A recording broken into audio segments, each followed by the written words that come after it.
We ready? Who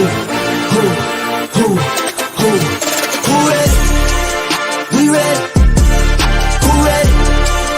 We ready? Who ready? We ready? Who ready? We ready?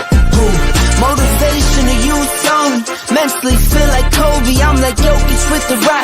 You physically couldn't hold me, I don't care if you pushing 40. You can never little bro me.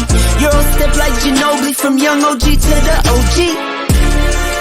From nosebleeds to floor seats, circle stronger than Cuban links. My gold dance, your gold plated. You verse me, now that's the reach. We ready? Who ready? Good evening, everyone. Welcome to the One-on-One Sports Show here on the BMD Network. I'm Mr. Bennett, joined by my partners, as always, the coach, Coach Ferg in the building. Brother Shawnee Dante is on the way, and we may even have a special guest tonight to talk about boxing tonight. So, again, good to be with you guys on this completion of the third week of the NFL season, and we're gearing up for the baseball playoffs. So I would say, just off the rip, Shawnee, congratulations to the Houston Astros for yet again capturing another division title. Hopefully it'll be them and the Yankees in the ALCS, and hopefully the Yankees get some grace this time. So I'm hoping they can pull it together then. But yes, we will talk about baseball at some point as these playoffs start to ramp up. But obviously this is certainly a football summary. So again, we have a big week 3. Lots of surprises so far. At this point, we have 5 unbeaten teams left in the NFL, and so we're gonna certainly go through those guys. But again, good to have you guys on with us tonight. So again, all we ask is, as you come in tonight, certainly hit the chat, hit the like button as you come in. Helps the algorithm. Consider becoming a member of the BMU Network. BMU Network gives you content 7 days a week, so we appreciate that you come on. We'll drop a Cash App to us, actually. Cash App to the BMU Network. That'd be useful, certainly to us. But again, at the very least, just hit the like button as you come in. Good to be with you guys tonight. So again, a big week 3, some big matchups, some major upsets, I would say, certainly from this season. But why don't we just say the best?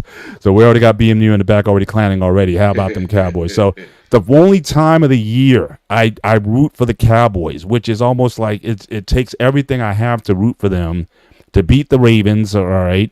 But unfortunately, they couldn't get it done. They let me down once again. So now this is 3 straight home losses at the $1 billion playpen. Shawnee, what is going on with the Cowboys? The dysfunction. What happened to their defense?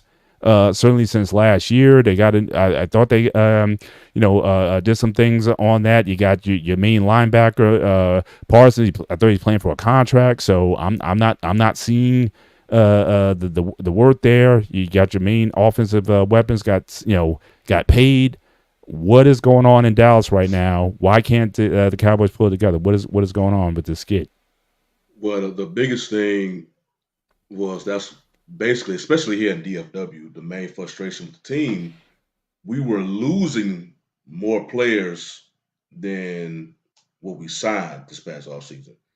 And if you look at the players we signed this offseason, literally the highest profile name we have, or player that we picked up, was Zeke. And he's really not the same Zeke, especially since the first time he left Dallas. So you heard Jerry during the offseason saying we're a better team, than we were last year. Like, no, because we just look at the roster. You lost a lot of players. You lost your running back, your starting running back. You lost your starting cornerback, Stephon Gilmore. You lost your pretty much best run stopper in Leonard Hankins. Now you have Mozzie Smith, who was a draft pick, 3 years ago, who's very close coming up on a Taco Charleston level. He's not making no impact in the run game. So, yeah, it says all 3 of those games, the opposing team had a strong run game. Green Bay used their run game, then played action off of that. That's what killed the Cowboys. Basically, the same thing happened versus the Saints. Baltimore really didn't do play action. They just killed them with Henry. They was just blunt force. So it's basically, and I was saying this about Baltimore before the game last week. If Baltimore somehow lose that game, they should fire their offensive coordinator immediately because the blueprint is there. Right. Even before the previous two losses in Arlington, the Cowboys for several seasons now have been very weak against the run. You got a team that can gash defense with their run game. That's exactly what they did. Now, Cowboys made it interesting in the fourth quarter. I saw somebody online was saying Dak was, padding his stats. I'm like, how can you pad his stats when they had a legit chance to win? They was legitimately coming back. It took them all game to stop Baltimore. If you remember, Tucker missed that field goal, so that gave the Cowboys life. Now, what happened with the Cowboys, they kept going for 2-point conversions and failed on them. If they would have got one of those and then went, because they end up scoring the touchdowns, just got one 2-point conversion and just kicked field goals, the extra points, that game would have been at least tied. So, but then again, you trying to play, you putting yourself in a position in the first place as you're just getting gas and you expecting a miracle late in game, to pull off a win. They almost was able to pull it off, but you shouldn't have been in that situation to begin with. So, yeah, I don't know if the Giants have the personnel, but I have to go back and look at the next upcoming schedule, the teams they have. If your team has any sort of a run game, I don't want to see no I don't want to see no QB with they passing attempts over 25. Mm-hmm. You see how weak the Cowboys are. You gas them with the run. And if anything, because the Cowboys are front runners, they want to take the lead and unleash their pass rush. That's all exactly what they want to do.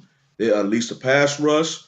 That's when the turnovers happen because now Trayvon Diggs and crew in the secondary can start picking you off because you'll start being rushed on your passes.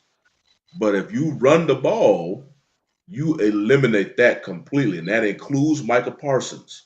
He basically gets eliminated from the field once you start running the ball. So, like I say, if the Giants still have Barkley, they will, you can implement that strategy. But the Giants don't have a run game. But if I look at Yeah. the schedule after the Giants, if your team has any sort of a run game, forget throwing when you go against Cowboys because that's you playing it to their strength. Run the ball. Basically, the last two games, the Cowboys, well, they got outrushed by 350 plus yards, Right. but they gave up over 500. Right. Well, adding insult to injury here is you had the comments by Jerry Jones. He was asked point blank, why didn't you get Derrick Henry in the offseason? And he comes and he torches you for $150. And Jerry basically says he can't afford him. Now, again, I don't know how much his Baltimore deal was, or what he got, like 8, 9, 10 million or something like that. But how can you say you can't afford him when you rolling out this big money? I know Dak and your wide receiver need to get paid, but to say you couldn't find a few million to get, you saw the performance there is beyond me. But Coach, why don't you get in here? What's your view? What's going on? Well, What's one going real on? quick, Mr. Bennett, Yeah. about that point, which was revealed later, because the whole offseason we were sitting here watching the Cowboys making Dak and Lamb wait for their contract. Right. It turns out, because they end up giving the money, I'm pretty sure this was the money that both of them was requesting at the beginning of the offseason. It turns out, even if the Cowboys would have signed both of them to their existing contracts that they ultimately end up getting, they still would have been having, I think, at least 20 million in the cap to pursue another player, Right. which could have been Derrick Henry. If Right. all they had to do was just sign him earlier, but they was wanting to hold on to the money and basically let everybody else get signed You pay and now wait or it pay to later. the end. Pay now or Exactly. pay So later. Absolutely. yeah, I found that out later. I'm like, okay, this This don't, All right. Coach, I know you're because chomping at the bit. You're chomping at the bit, sir. Get in here. What is going on with the Cowboys here? This is Boy, when does Dallas ever upgrade their defense? What, every 5 years or so? Did they take anybody on in the draft on defense, second round, first round, defensive tackle, they anybody? First do. round pick was a defensive tackle last year.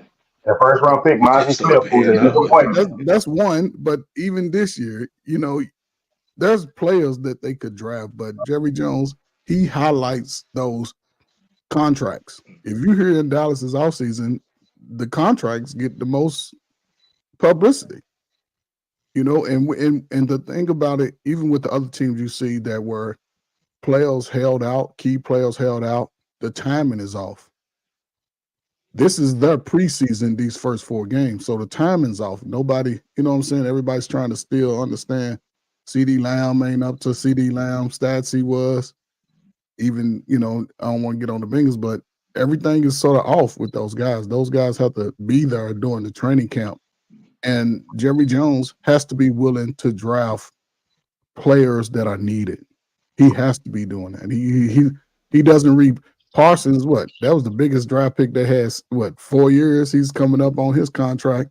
It's going to be the same thing next year. Will they draft any defense? I haven't heard of anybody, but maybe I'm wrong. But it ain't gonna matter. Dallas still gonna be the favorite team in the NFL. It ain't gonna matter.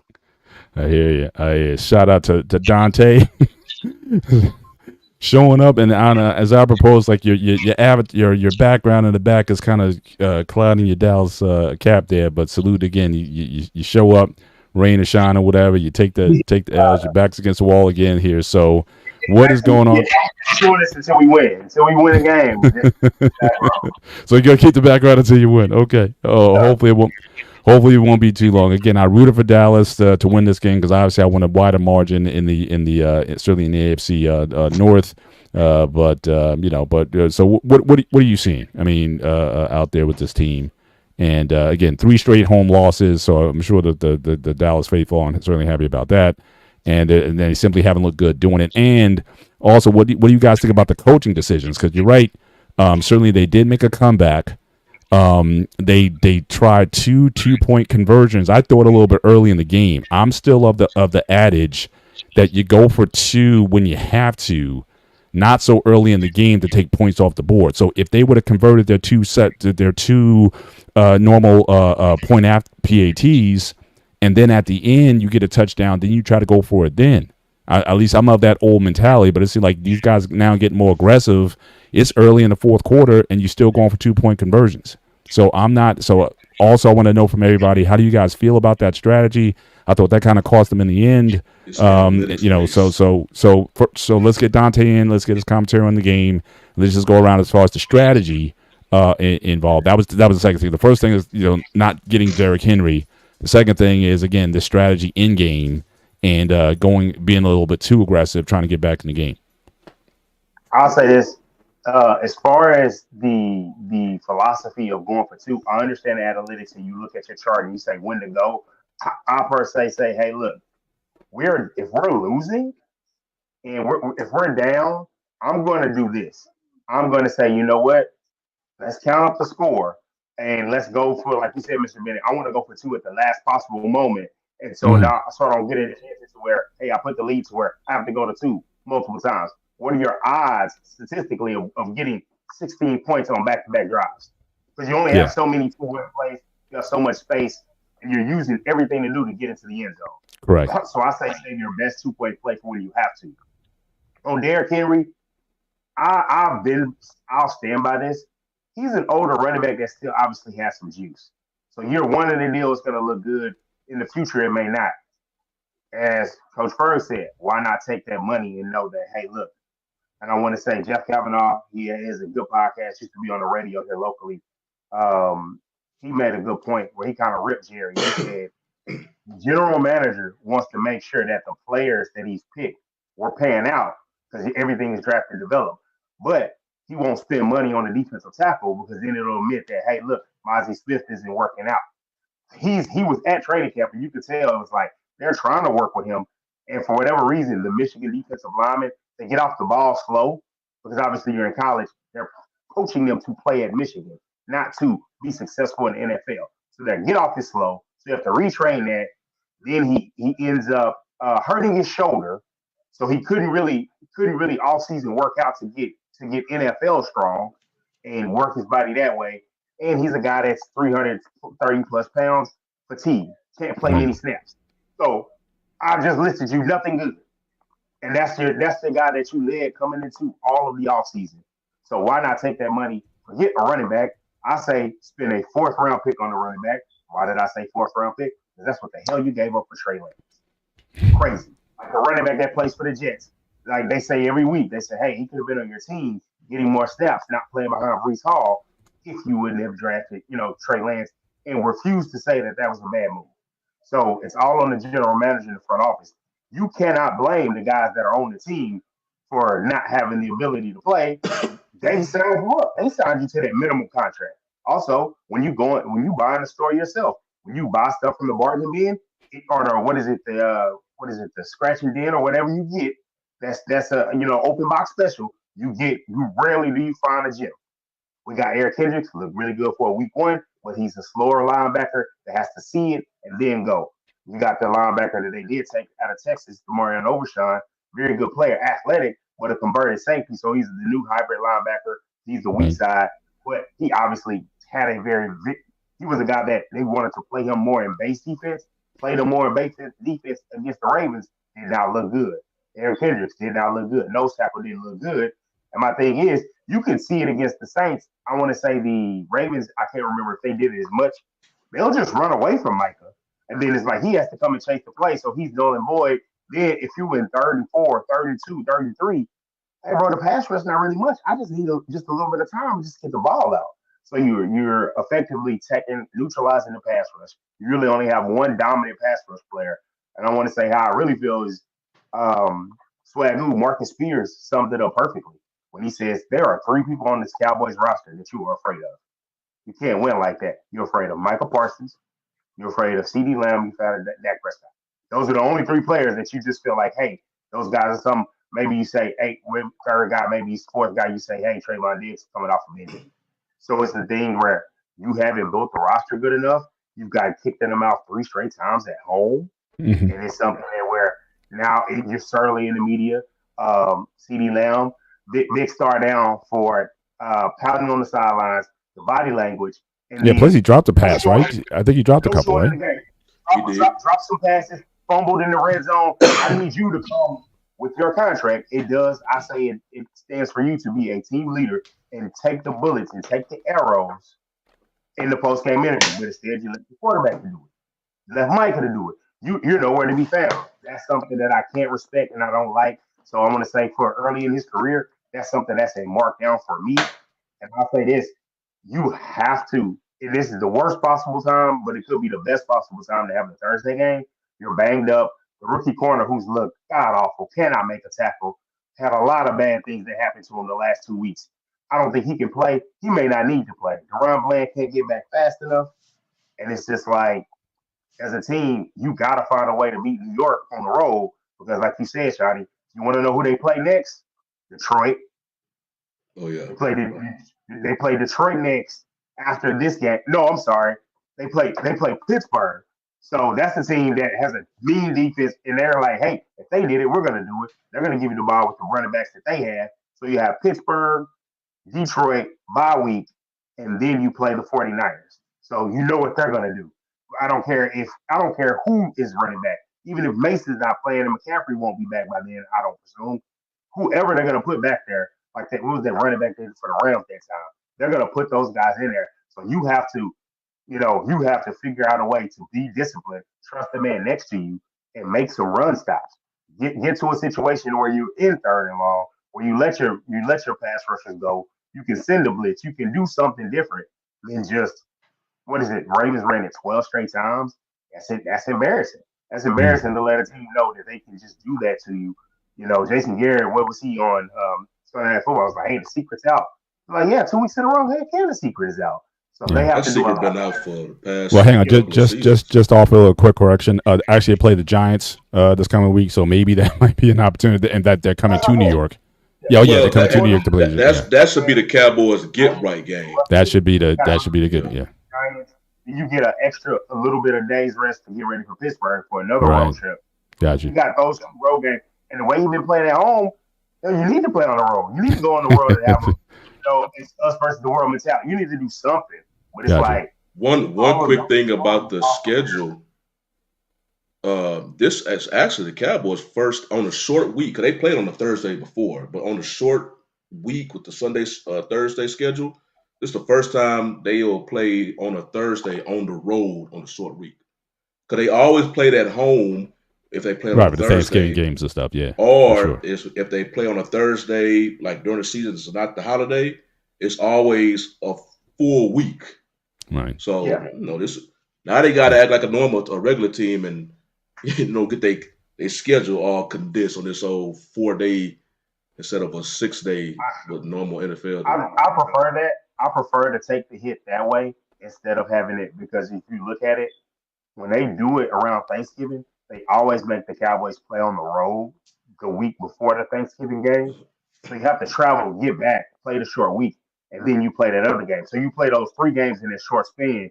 And if you look at that, very few guys play all 3 games. So now you get to the traditional play the road game on before Thanksgiving, and then you play, Thanksgiving at home, and then you get the longer break.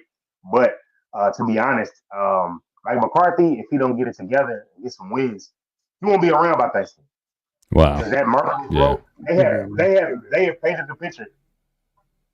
Giants, Steelers, Lions, 49ers, between that stretch there, if it's not happening by that bye week, he might be gone. If they get blown out by the 49ers after the bye week, or if they go into the bye week with a terrible record, you might look at it where it's like they might step aside. The only thing is, Jerry, the last time he let a coach go in season was Wade Phillips when it was a national TV game against the Packers. True enough, he did have the replacement in play. That's a whole nother topic with Garrett already being on the staff. Right. That's been beat to death in Dallas.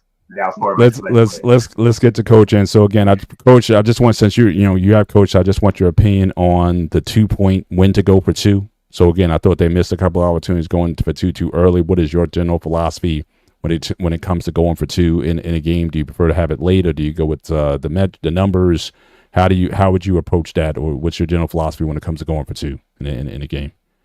I've always been a fan of going for 2 late in the game, final 5 minutes or so. First half, if we down by 1, 2, 3, to me, if we come out, second half is always another chapter. But I believe in that last 5 minutes, go for 2, get the lead.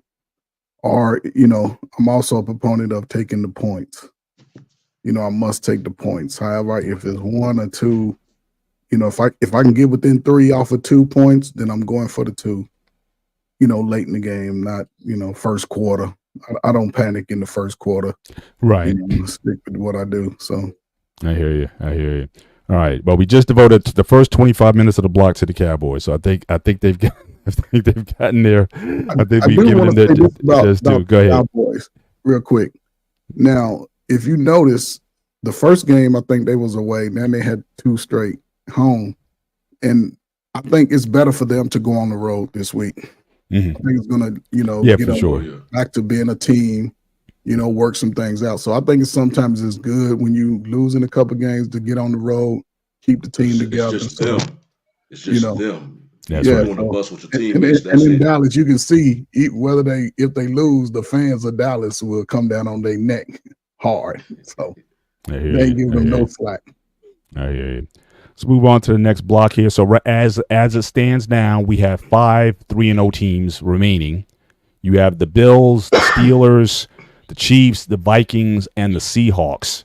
So the question on the floor is, who is, I guess, who's sort of the paper tiger of this group between these teams? Who do you think who's most likely to go 4-0?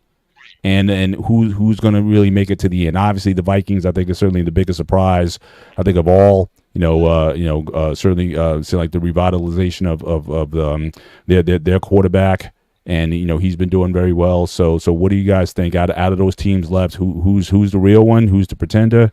And who's going to be there in the end come playoff time? What do you guys think? I think the best team, the undefeated team right now, is Buffalo. They just Josh. Because I remember when Diggs first got to Buffalo, he propelled Allen to the quarterback he is now. Because Allen wasn't. I remember when he played the playoff game, it was Allen versus Watson, and Allen wasn't. He was just running the ball. You wanted him to throw, but since then, obviously his skills done grew. He lost both his number one receiver in Diggs, his number two receiver in Gabe Davis, and this dude did not miss a step. You always hear about his interceptions, but I think I mentioned this last season. Yes, he will throw a lot of picks when he's streaky with that, but then turn around and win 5 straight games, and then he performs in the playoffs. His thing is he keeps going against KC, where his defense or his field goal kicker will miss a field goal, but you can't look at him and say, Allen did not give us a chance. So Buffalo, to me, is the best undefeated team. Of course, KC, I say number 2. They just, damn, that team is so fortunate. I mean, it's like if there's a chance a team, if you make a mistake, they will capitalize on it. And with Mahomes, he has no problem now that his defense is upgraded. He has no problem playing the field advantage game. Okay, you stopped us now, we'll punt it off. Now you are forced to go the whole field to score. Most likely you probably won't. But if once you make a mistake, they will capitalize on it. And it just be the weirdest, like when Bengals got that pass interference call and gave them the benefit. So, but then you got the Steelers. Who that? The Steelers, the Vikings, and The Seahawks. the Seahawks. Because where the Seahawks at, honestly, I can't. It's kind of hard to watch their games because they're a West Coast team. They're not a marquee team, so you just don't see that much unless you got the ticket, the NFL ticket. So I don't really know. Props to Geno. I heard he's killing it in his passes in the middle. Props to him, and they have a good defense. I just can't really speak too much about the Seahawks because of where they located, unfortunately. But obviously I got a first-hand view of the Vikings when they destroyed my Texans. That game, the Vikings was defensive coordinator. Brian Flores got that defense looking nice. Now, on the flip side, my Texas O-line they got to be fixed. I mean, they could not get any rhythm because the O-line kept false starting because the building was getting so loud. So, but they have big props to Sam Darnold. It looked like he got out of the Jets just in time. He could be comeback player of the year. Yeah. And then I think I'll say this before I hand it off.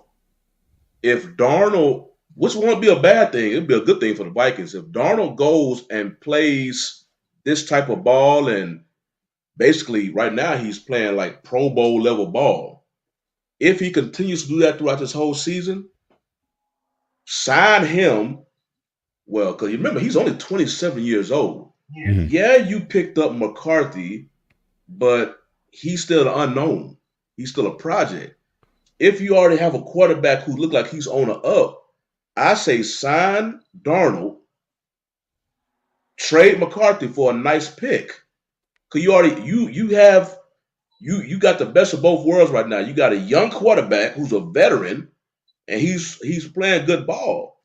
Or are you going to go to this other QB, and it's the unknown? You just basically, we picked you high, so we forced to play you. I'm like, nah, man, you got a good situation going on. Right now, it could potentially be better than the situation in Pittsburgh, the way he's looking, because he's actually, Pittsburgh, the way they playing, they doing a lot of complimentary football. They're choking you out. Yeah. Darnold up there, him and his receivers got a good thing going on up there. So it'll be interesting to see. Like I said, it's a good thing for the Vikings. It just depends on, are you willing to trade your I forgot what pick McCarthy was, but I are you traded him willing in to the trade your high pick for this other QB if he shows that he can lead your franchise, you know, up higher?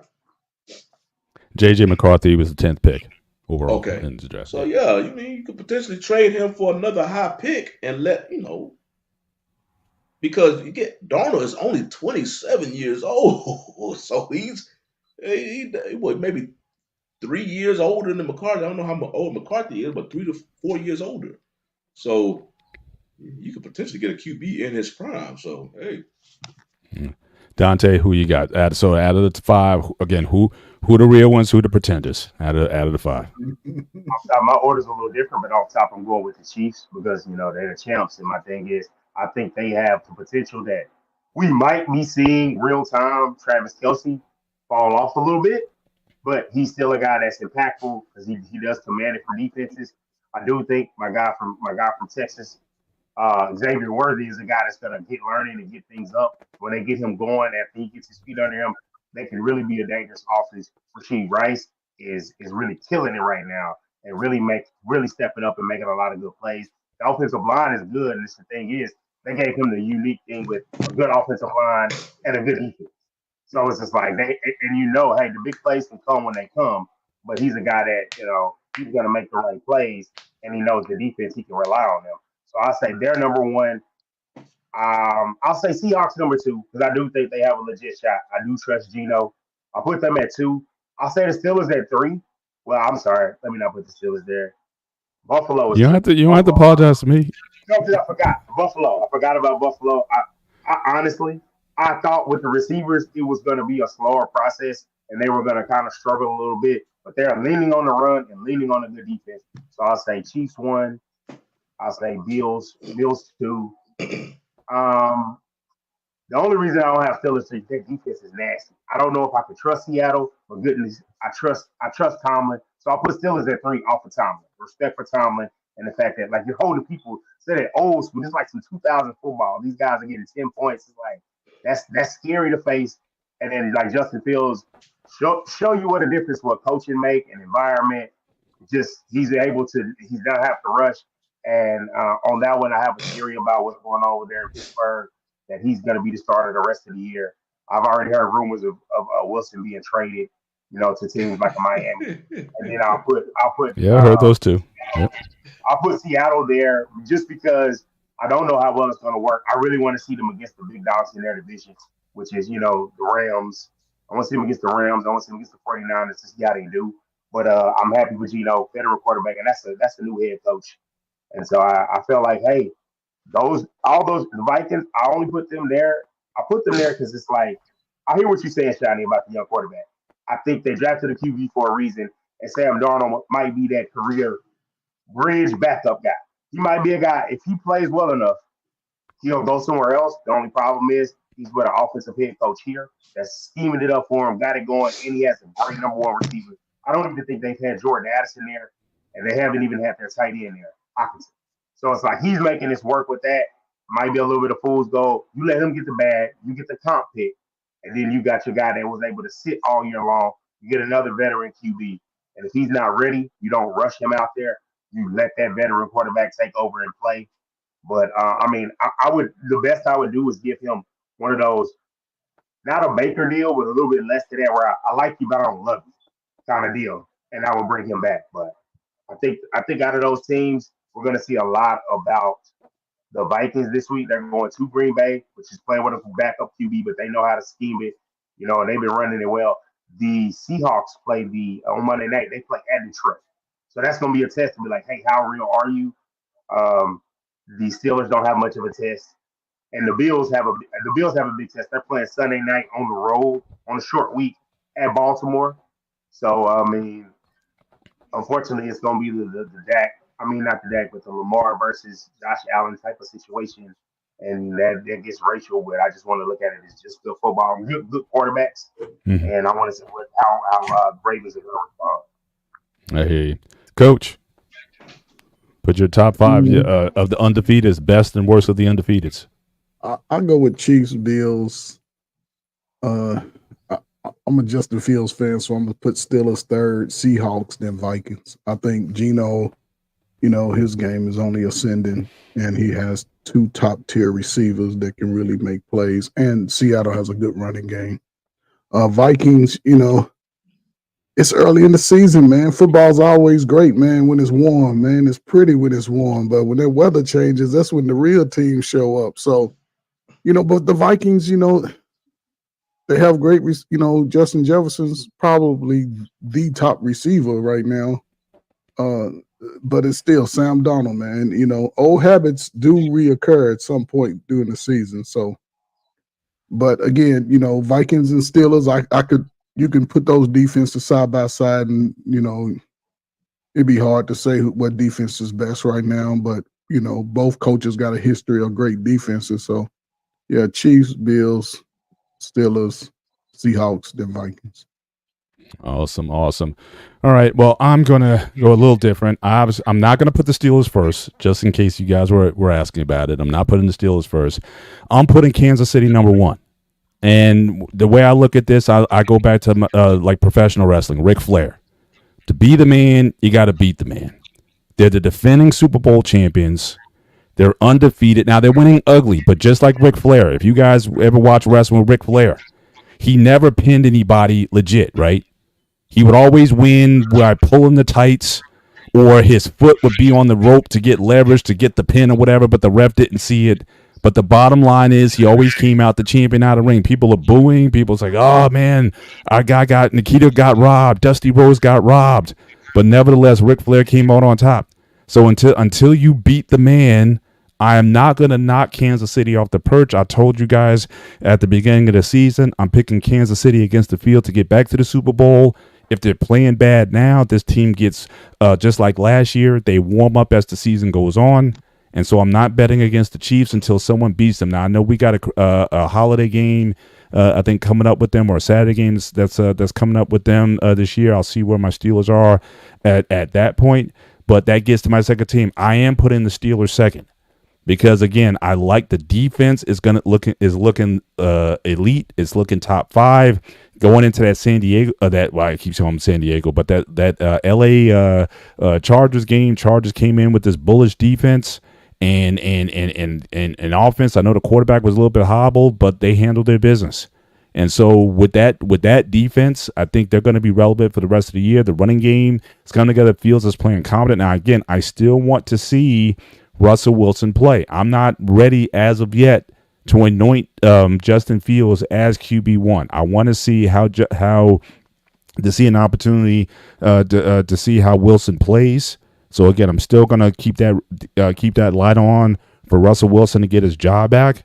But I certainly, obviously, as if Justin keeps stacking these wins, it's going to become more apparent. But as I said last week, Tomlin and the Steelers, they are notorious for hiding the injuries of their players. So I think that calf injury was much worse than what they prescribed. I mean, he could have been out 6 to 8 weeks, but then they keep teasing everybody and certainly teasing the competition. Well, maybe this might be the week he came back. Tomlin has not committed to Justin Fields yet. So I'm still waiting on that. So I'll put the Steelers number two behind the defense. I'm going to put the Vikings for a similar reason. As you said, Shawnee, that defense is looking very good right now. And so with that defense being the way it is, the competition, they upset, in my opinion, Houston last week after Houston looked good, certainly going into the first couple of games of the season. So I like how they look. But I'm putting at the bottom, I'm putting Buffalo fourth, because I'm just looking at the Bills' record. They beat the Cardinals, they beat Miami, and that was the game where Tua got knocked out the game. So again, wasn't certainly good shape. And they also beat Jacksonville, which is already tanking already. 0-3. Again, you just paid their QB all that money, and they're looking like they're going to be a 3-4 win team this year.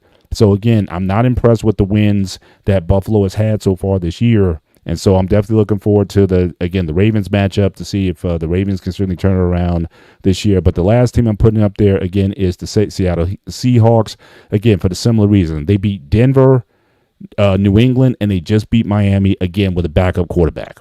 who I think in that group B got hurt in the game. So again, I'm not impressed with this record. The real test for me is going to be when they play Detroit this coming Monday night. Then I'll make my decision then. So again, KC, Steelers, Vikings, Buffalo, Seattle. That is my top 5. And I know, I'm definitely at it. All of them. I think the Seahawks. I just don't think they've been they have been tested as of yet. But want to move on, talk about some of these rookies. Obviously, we saw the Jaden Daniels look pretty good went to Cincinnati, looked very good. Contrastingly, Caleb Williams, and we didn't talk about this last week. We saw it out the game too. The off the field, CJ Stroud went over there, tried to give him some love or whatnot. He seemed like he wasn't hearing it. Then he, and had a bad game. Then has another bad game, another 2 interceptions there. That's why I, certainly would love to have Hink on the show. I reached out to Hink earlier to say, hey, what's going on in Chicago? But is the B word surrounding Caleb Williams at this point? Are you buying or selling Caleb Williams, or is it too early? Or is it the coach? Should they have, is this coach going to be good? Because as we're seeing with Justin Fields, sometimes it's just the environment that you're in. So coming out of Chicago, is Chicago simply a place where quarterbacks go to die or not develop even at all? The last quarterback they had that was halfway decent was probably Jim McMahon going back 40 years ago. So again, is it the environment, or you think Caleb can he be that guy, or just given his, what we've seen so far, is it, is he showing signs that, hey, he may not be the guy we thought he was? He might be a little bit too much of a diva, and just his attitude after the Houston game, does that give you some pause as far as his potential to be something in this league? So let's start with Coach first. Coach, so what are your thoughts on Caleb, and also what you saw, if you had a chance to see Daniels out of Washington play? What's your thoughts on that situation? I mean, really quick with Daniels, he's showing why he won the Heisman Trophy. He can play. I think his game is going to get better. And again, it comes down to the support of your organization and coach. They will continue to build linemen. Washington has never really had an issue with linemen protecting their quarterback, but with Chicago, you can see they could have drafted me, man. I'd have been able to block them up. They've always had problems with linemen. Always. I don't know what they do. I went to a training camp. I took my sons to a training camp a few years ago, man. We said, man, it looked like, I don't know what the hell they was doing out there, but he's gonna be on the run all season. That's what I see. He's gonna be on the run. I think he has the ability, and they're gonna have to call the right plays for him, get him out of the pocket, put him on the move. But Chicago, they need to go and get Lovie Smith back. They need to get him back, because every coach they've had since Lovie Smith, man, they ain't did nothing. But again, that's the dynamics of Chicago, man. Lovey still coaching, or is he retired? I know he had that quick stint with Houston, but I don't know if is he. Yeah, is he he on had that. I don't know if he's still coaching. He was responsible for Illinois. The Texans picking up Illinois. Yeah, listen, that whole thing. Chicago hasn't had a winning season since Lovie Smith left. So I think the man have won, but hey, he's going to be running for his life the whole season. So prepare yourself, Chicago fans. It's going to be tough. So shout out to Lou. First of all, just shout out to the chat, just everyone who dropped in to see us tonight. So again, KP from KC. I will not clown the Bengals tonight. I'll keep it classy tonight. But again, it's good to have you certainly up here on the show. 183307. Thank you for stopping through. Kate, as always, yes, black and gold. Certainly 3-0. Good to see you tonight. And also we have Braxton, that Snake Fiend. Thank you for stopping on through here tonight as well.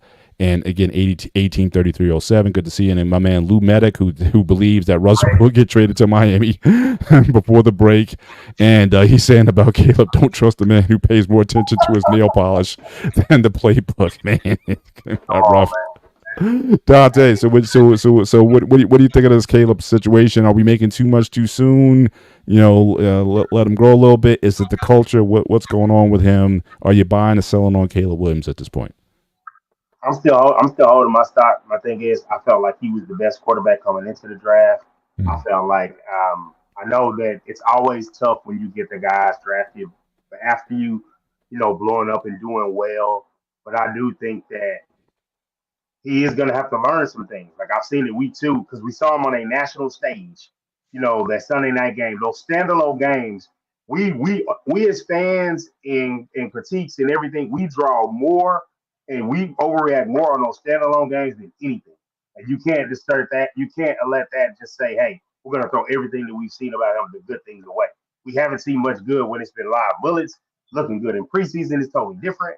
But I totally believe like, hey, he could still be a good quarterback. This year's going to be tough.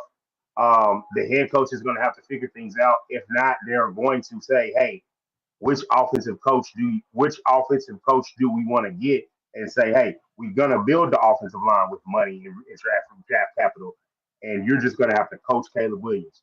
That's what they're gonna do. I actually would like for him to win, not just because he was an old Dallas coach, but because I want more defensive coaches. My thing is leadership is leadership. You can, if you're a great offensive coach, you're still gonna have an offensive staff, and they're gonna pick from that staff. So you're gonna lose coaches either way it goes, like a Mike Tomlin. He can run. He's been what? How long has he been in Pittsburgh? Defensive coach, and he's been running through and out. The leadership is more important. So they need to find the right coach. If Eberflus isn't the guy, hopefully he is. But no way, I'm giving up on Caleb. I felt like him and Rome, Aduzier, he had a good game. I got him in fantasy, and I said, okay, I'm wondering if that relationship is going to start to grow on the field. I know Keenan Allen was hurt. Now he's coming back, and I haven't seen much from their offensive weapons. It hasn't been good, but they might have to be a drop back, just ball out of hands, and lean on that run game and the defense if they want to have some success. Because I do think, as bad as they've been, you've got to start winning games. You've got to start seeing the light at the end of the tunnel, and not just keep losing and waiting for development. Awesome. Awesome. Shawnee, what you got on it? Buying or selling on Caleb Williams? I'm still buying because like I mentioned, man, I can't. It's still too early for me. Um, he's a rookie quarterback. You got to get his through the season to see what he do. I can't. I can't let him just drop him off after 3 games. Jaden Daniels, he looked good. His first 2 games, because actually, what Daniels, what you saw in Daniels versus Cincy was he start he started doing the offense with timing. He started getting his timing down with his offense.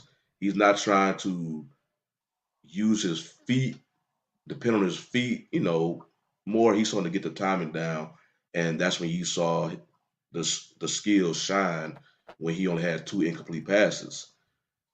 When I'm looking at Williams, I think from what I heard, his biggest thing, he's still trying to depend too much on them damn near sandlot quarterback plays for the most part, so getting the timing down for his offense. So it's taking a little bit longer. Maybe that could be the O line, but in it, NFL, you still have to get that ball out your hands. You can't scramble every play. But what I'm looking at from the stats versus the Colts, he he threw for over 360 yards. He had 2 TDs and 2 interceptions, but he threw the ball 52 times. Me seeing that immediately, I'm like, okay, the run game was not even present at all. Mm-hmm. So when I'm going down and looking at the running back stats, just a total, they only carried the ball 28 times for 63 yards. So that explains why, okay, you basically had to put the ball in Williams' hands, maybe prematurely, but it looked like he did okay for what he had to do because he had to throw the ball over 50 times. He almost posted 400 yards, but yeah, it's uh it's definitely way too early to sell stock with Williams right now. You have to, like I keep going back. I keep going because basically Caleb Williams was as highly touted coming out of college as Trevor Lawrence, um, Andrew Luck, and Peyton Manning as far as the publicity that came out, the expectation that came out on them when they come out of college. So if you look at Manning again, he threw a lot of interceptions his first year. So if you could imagine if people would use the same, I guess, scale on rookie quarterbacks today as they do back then, we would not see Peyton Manning, the 5-time MVP, pretty much some believe probably the greatest regular season quarterback, and basically the way he operated. I've never seen a quarterback operate an offense like he did. He literally just was a coach standing behind center every game. But you would not have seen that if you put him on today's scale after all them interceptions he was throwing. Oh no, get rid of him, get rid of him. Mm. So Williams, no, it takes patience. If you believe that's your franchise quarterback, at least let him play through his rookie contract. And then if they don't pan out, hey, because they don't get the money they don't get that Sam Bradford money no more. They don't get that no more for a rookie quarterback. So just for perspective, I think the last time they went to the playoffs, I think Mitchell Trubisky was the quarterback. So I'm just saying, yeah. And I think I was looking at their head coach history, and I heard what Eberflus. See, Chicago is I shouldn't say Chicago. Williams is kind of in a bad situation because you don't want him to get in the habit of a revolving door with his head coaches. Yeah. And it's like maybe they should have changed the head coach before drafting him to potentially, but that's what you did too. I thought that's a slippery slope. You just teed up another question, but I want to get Coach in first on his evaluation so far of Caleb Williams and any thoughts he has on Jaden Daniels, and then we also got another QB situation, obviously with the certainly with the Carolina Panthers. Andy Dalton, 37-year-old Andy Dalton comes in, looks terrific. So again, for the Carolina situation, is he? What's going on with that? Is he finished at this point? Is he ready for the NFL? So, Coach, just your initial comments on Caleb, and then you certainly move to Daniels, and then we can talk about the Carolina QB and see what's going on with that as well. Buying or selling? Oh, I'm sorry. Daniels is gonna be okay. Caleb, again, man, he's in Chicago. I'm telling you, he's in the wrong space. The Chicago is not quarterback friendly. It's not. You've seen every quarterback since Trubisky. Nobody's really panned out because Chicago does not draft well, and they do not pay their players. Players do not like to go to Chicago. They gave the last person they gave anywhere near, what was it? Jay Cutler. That was it. I think they paid the receiver, but he ain't gonna have enough time back there. The boy gonna be running for his life the whole season, so it's gonna have to come to a point where he take his fingernail polish off and just figure it out. Because let it go if that dude fingernail. He's in a bad situation, man. That's all I can say, man. It's gonna be a long season. Chicago will probably win 5 games, if that. All right, so you think his situation is not so much the talent, whatnot. You think it's more the culture and environment that he's in. That's at the cause of the situation. Yeah. What are your thoughts? Have you had a chance to look at Jaden Daniels? What do you think? What are your thoughts on him? I think he's getting stronger. Because in the NFL, it takes a little bit of time to get your timing together. It ain't college. Players are coming a little faster.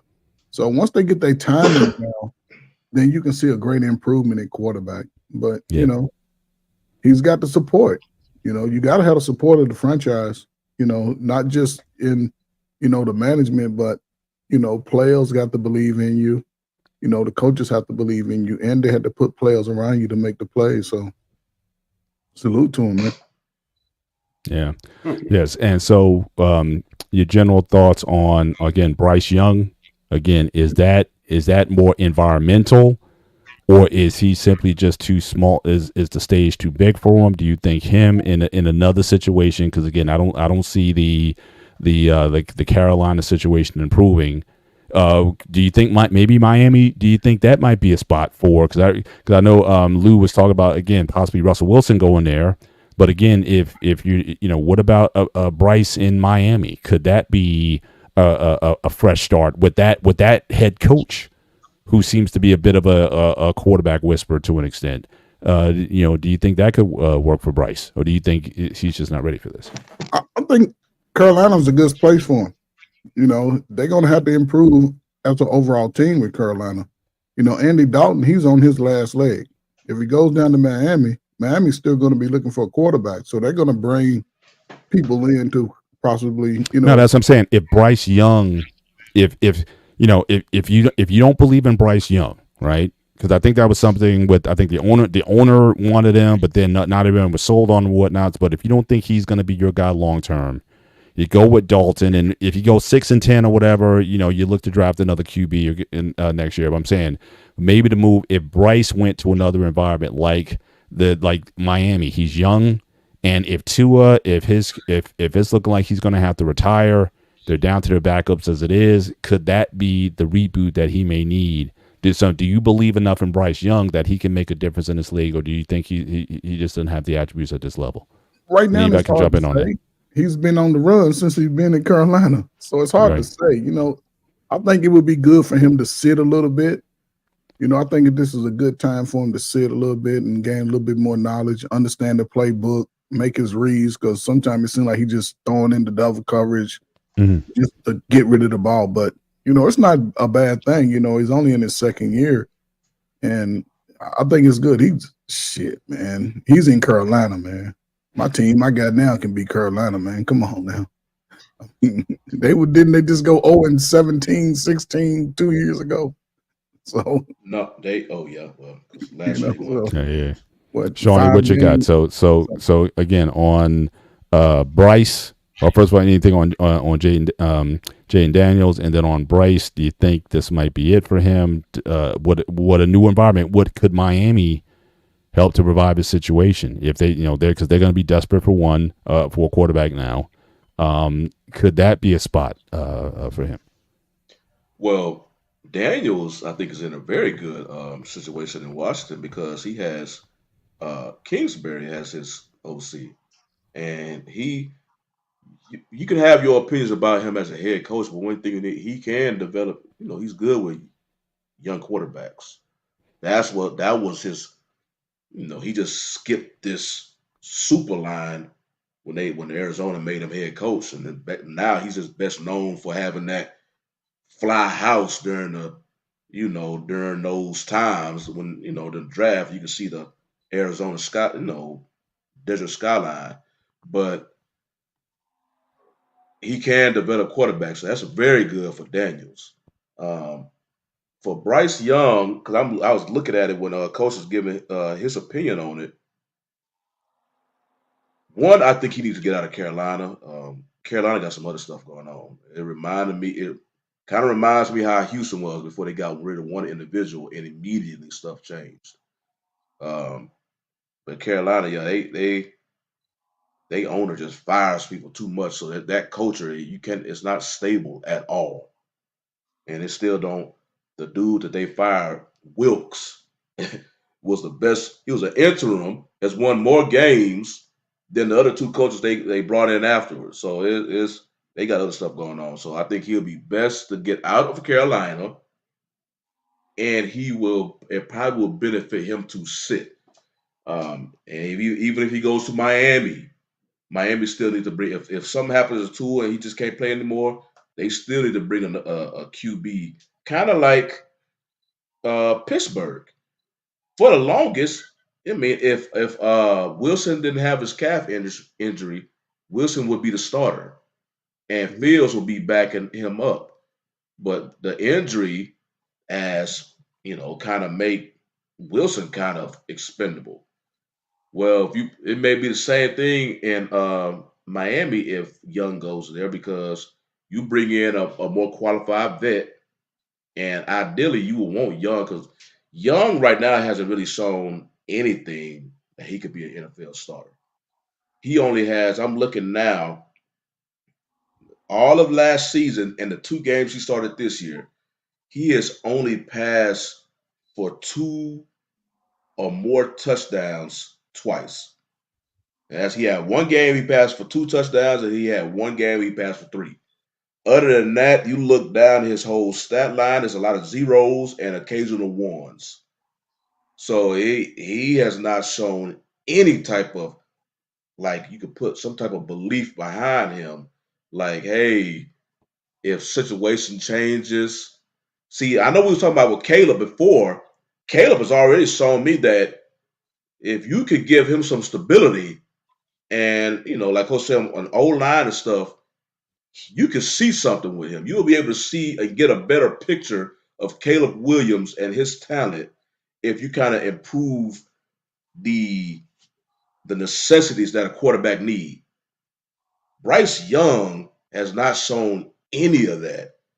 I mean, he's just like, dude, I don't know. I don't know. When I'm looking at your stats, I cannot look. Yeah, okay, you a rookie QB, and you was basically playing. You playing on the worst team. That's why they end up getting the first pick, even though they got it via a trade. Mhm. But dude, you're not showing me anything that I could put like any type of belief to make you believe that you are even qualified to be an NFL starter, let alone going to get traded to another team and you're gonna be the successor of quarterback and Tua.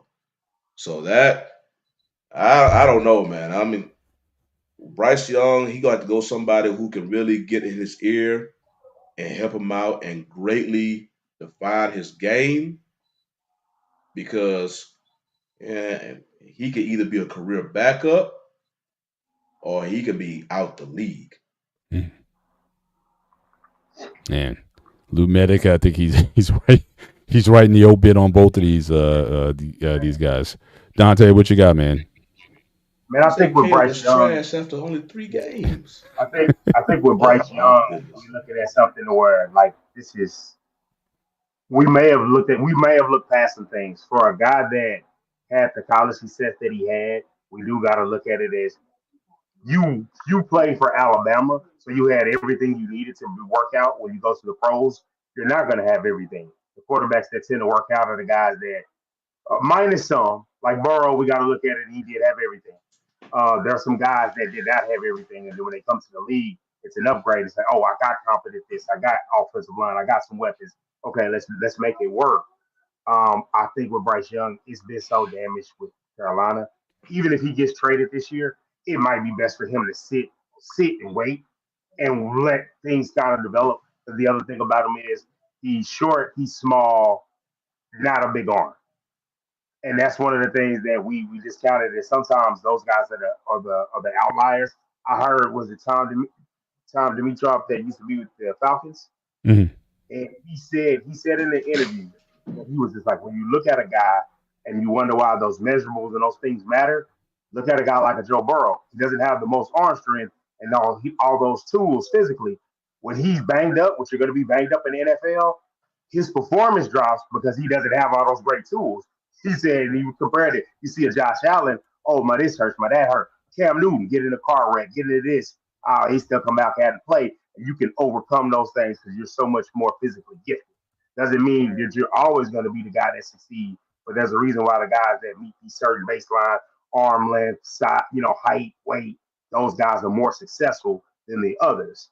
And so I think with Bryce, he might just need to go with a quarterback guru, spend some time. Even if he plays this year, he would need to get traded, I would say, before a couple of weeks, and then maybe play especially if the team's going south, play maybe the last 4 or 5 games to see what you get, build some confidence in him. I mean, yeah, I know they scripted. He might need the first 30 plays scripted. He needs things to go really well for him because it's been bad off the field. Things have been rough, so that's being shared around. If you don't know, just do your googles about his situation, the relationship with the woman he was dating, and it's Hmm. just like, dang, dude, it's like you just your L's every possible way. And when you play, and then you miss a week, and you make the red rifle look like a Pro Bowler and come out and win the game. And then people are saying, "Oh, he had weapons." And it's just like, it's just bad. It's like, yeah, that guy's a veteran, but let him play for 2 weeks, and you'll see what happens with him. I'll never forget when Andy Dalton was a backup, and people were, Dak was trying to get that contract, and they said, yeah, we need to put Dalton in. And Dalton came in and threw a pass. And that man said, "Oh hell no, man, where's that?" And then next thing you know, Dak is running back on the field. It's like sometimes the guys are back up for a reason. But shout out to Andy Dawson, TCU along, Katy, Texas. Yeah, man, I don't want to give up. Lou Manic, man, you give it up on the guys. You give it up on these guys like this is NCAA 25 and college 25. You can or Madden franchise, and you can just draft the quarterback every year if you want it, and you're not gonna get fired. Like, nah, man, Caleb definitely. I can see the concerns with Bryce because it's year 2, and we're not seeing any improvement. So he needs I think he needs a different situation. I don't think if they get a high pick, they would have to get one of those situations where they got, like you said, 6 and 11, but it's not high enough to get the quarterback you want. That's the only way I think Bryce will stay because I don't think they have the draft capital. I don't think they would do it again, trade up to get a pick. They would have to tank out, which to tank out, they might have to Bryce again. But now that's a terrible team. I think no matter who they have, they're going to lose games. Gotcha. All right, guys, we're going heading towards the end of the show. We want to make sure we end on time. Folks, certainly in the BMU network, we have certainly an exciting just programming change. Certainly the next show following ours. Man, Boss Man, he's having his show debut. And so we want to make sure that we end on time at 9:30. So again, we encourage you to stick around so you can certainly check out and support Boss Man as he embarks on his YouTube journey. And so let's just go through our final wrap-ups. But I want to kind of tailor a little bit of you guys. Key matchups going in for Week 4. Again, what game are you looking most forward to seeing? I think I already heard earlier. Cowboys playing. The Cowboys playing the Giants, but you guys got the Bills playing the Ravens. So just quickly, just go around the room. What is your key matchup that you'd be most interested in this coming week? Go ahead and start, Dante. I'll go ahead. Ravens, Bills. Ravens, Bills. Yep. Ravens trying to get a winning record. Bills is on a hot streak, so it's going to be interesting to see how these two running quarterbacks play out. So, I got you, Dante. Who you got? Key matchup. I'll say a interesting one will be the Eagles and Buccaneers. That's one where it's just like the Buccaneers. I did not expect them to lose. And then the Eagles are trying to, get some more good fitting. Got a victory, a tough victory on the road against the Saints. They're on the road again against the Bucks, and the Bucks are in a space where everything's feeling good. And I want to see how they respond on both of those, and hopefully the Bucks take care of business. Shawnee, who you got? And we've got another back-to-back Monday night game, but I'm looking at the Seahawks and the Lions. Let me see if the Seahawks are legit that you can go win at Detroit. I hear you.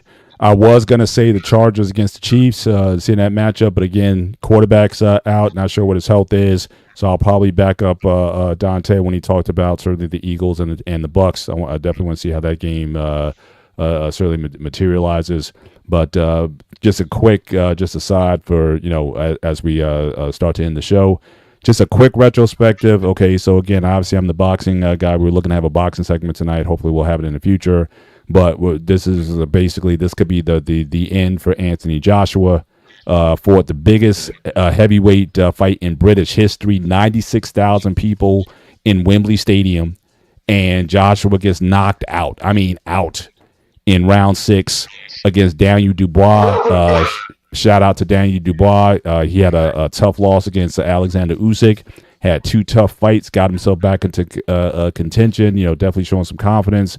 And he took it to AJ right away, took it to him. AJ tried to come back, and he landed a punch on him. He went in for the kill. When he went in, he got caught with a right, and that was all she wrote. So, again, I think, the records on him is going to be mixed. I mean, again, big, powerful guy, whatever, has got no chin. If you catch him, you can take him out. And but I think we could pretty much start to write the obit on Anthony Joshua's career. I know everyone was looking forward to a big fight with him and Tyson Fury, but that doesn't look like it's going to materialize. No, Fury fights Usyk in a rematch in December, and so who knows if Fury loses that one? Who knows? Maybe an AJ Fury, even though it might not be for a championship. But again, because they're both British boxers, it'll still probably get some attention, but certainly not 96,000 in Wembley. Certainly that was a sight to see. But again, shout out to Dubois. Not sure if he's going to necessarily improve the division. He's a pretty quiet guy, pretty humble guy. Not necessarily the personality. Definitely not the personality of a Fury or an AJ. So again, I don't know if his brand will carry in the United States. He's never fought in the U.S. And so we'll have to see if, in fact, he has any kind of marketability in the U.S. But again, he's a pretty quiet guy, but he handled his business. So again, shout out to Joshua to Dubois on his win. And again, I don't necessarily need to see Joshua fight again. So again, he's young. He's still young. Still got his faculties and whatnot. He's made a ton of money, and I think this might be a good time for him to exit the stage. But with that, we're going to end the show now because, like I said, in a couple minutes, we're going to have our guy, Boss Man, coming up. His launch show is coming up, and I believe the title of the show is America Ready for Theocracy? So again, totally, certainly in this hot political season, and there's a lot of topics going on, and so that should be certainly a very interesting show. So again, right after us, Dyson stuff. Yeah. So definitely definitely tune in for that. But with that, again, we come to the end of the show. Definitely looking forward to, again, baseball playoffs is going to be coming up soon. So again, we promise for you baseball fans, we'll definitely throw that baseball around a little bit and see what's going on. But for the rest of you guys, again, enjoy your week, enjoy your football game tomorrow and the coming week, and as well as the college games. We didn't even talk about Prime, the Colorado pulling out in the end. I mean, we need to maybe lead the show next week with that, because I definitely want to go back because that can literally turn their season around. Opposite. That can definitely they may go on a run now. I mean, they're underdogs, but I think it's going to be closer than what Vegas got it as. And I know we got to get out of here. I didn't feel good about it last week. I feel better about the Cowboys winning this week. Dak is 12-2 in his career against the Giants. I just think he owns those guys, and I think we get the win. Yeah. So, all right, guys. Again, so enjoy your week. We'll see you next time. Take care. God bless. Peace. It's going down like a rodeo. It's going down like a toy so. It's going down like a rodeo. It's going down like a toy so. I hope you all here for the ride. Come inside, cause it's going down tonight. Only here for one night, no lies. Come and saddle up a ride. Need a yeehaw, you know how here for one night and we just wanna party. In a fast car, a Ferrari. It's a push start, I don't need a car key. Start on Broadway, and it's gnarly. On a late night, but I'm not tardy. Right on time for the parties and Barbies. Strolling with a chunk of green like a golf swing. Hey, hey, hey, hey. Bottles on ice, mess around these skates. Hey, hey, hey. If I gotta say it twice, then I got nothing to say. It's going down like a rodeo. It's going down like a toy so. It's going down like a rodeo.